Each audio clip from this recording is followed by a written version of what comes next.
Good morning বন্ধুরা, তোমরা সবাই কেমন আছো? আশা করি ভালোই আছো। আমিও ভালো, গুরুজনকে প্রণাম জানাই। তো সকাল সকাল আয়া পড়লাম উঠা মানে বারিন্দা লেপতে। তো দেখো পূজাবালির সময় বা বালাঘোরার দিনে একটু ঘর টর পরিষ্কার না থাকলে ভালো লাগে না। তো আমি ঘরের সব কিছু কাজ টাজ সাইরা ওখানে বারিন্দাটা লেপতাছি। পরের দিনই পয়লা বৈশাখ। তো বারিন্দাটা লেপা তারপর আমি স্নান করে এলামও। তো কি করুম, বারিন্দাটা এখনো মাটি রয়েছে, তো তাই লেপতে লাগে। তো আগে গোবর দললই হাতে মানে এত সাবান দিয়া দলতাম, কিন্তু গোবরের গন্ধ যায় না, কিন্তু গোবর তো লক্ষ্মী। তাই আগে ধরতে একটু ইও লাগতো, যেটা সত্যি কথা, কিন্তু এখন আর লাগে না। সবসময় তো লেপি আমি। তো তারপরে আয়া পড়লাম রান্নাঘরে স্নান টান কইরা বন্ধুরা।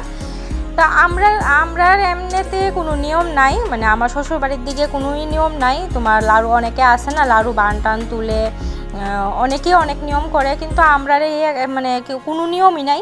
তো নর্মালি করি, তো মানে সবাই করে এই দেখা দেখি আমরাও করি, ভাল লাগে।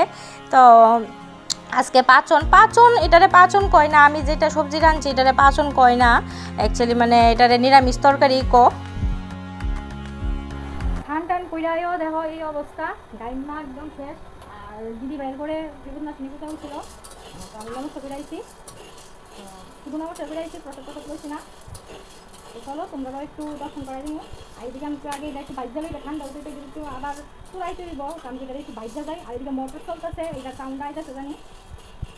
তো চলো ঠাকুর দর্শন করতে। আমি তো দর্শন কইরা ওই সিঁদুর লইয়া তেল সিঁদুর লইয়া আইছি, আমি শুধু প্রসাদ আলুমো। আর কেউ স্নান করছি যে কেউ করবো নি, গরম প্রচণ্ড গরম, আবার রান্না কইরা আবার স্নান করতে হবে।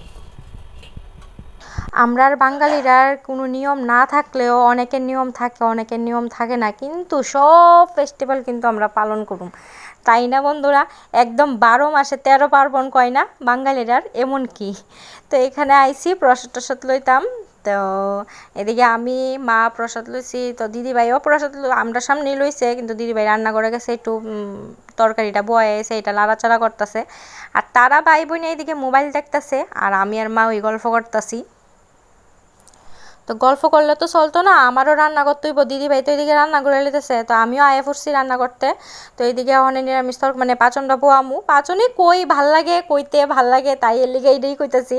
তো বেসিক যেই মশলা থাকে তোমার জিরা দইনা, আদা বাটা, মরিচ বাটা, আর টমেটো একটা পেস্ট দিছি, আর পাঁচফোড়ন সম্বাস, এদিকে শুকনা লঙ্কা, তেজপাতা। তো আপা দিও আয়া পড়লো কাজ করতে, তো কাজটা সারছে পরে দেয়, আমি শাড়িটা দিয়ে দিছি, তো খুব খুশি হয়েছে। কালকে তো আইতো না নববর্ষর, তো আমি অ্যাডভান্স নববর্ষের শুভেচ্ছা জানাই দিছি। তারপরে আবার আয়া পড়লাম রান্নাঘরে এই আদা মানে ইডি তো পেস্ট দিলাম, ওই তারপরে লবণ আর হলুদ দিয়া এটার ওখানে একটু ভাজা ভাজা করুম।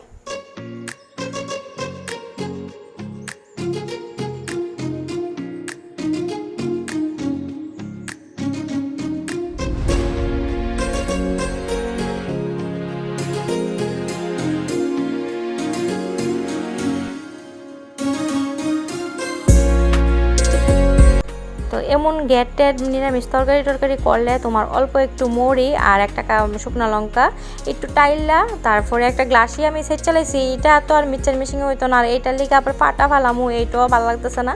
তো গ্লাসে সেচছি যে ভালোই মানে ছেঁচা হয়েছে। আর মরি তো এমন কামড়ে ফললে খুব ভালো লাগে।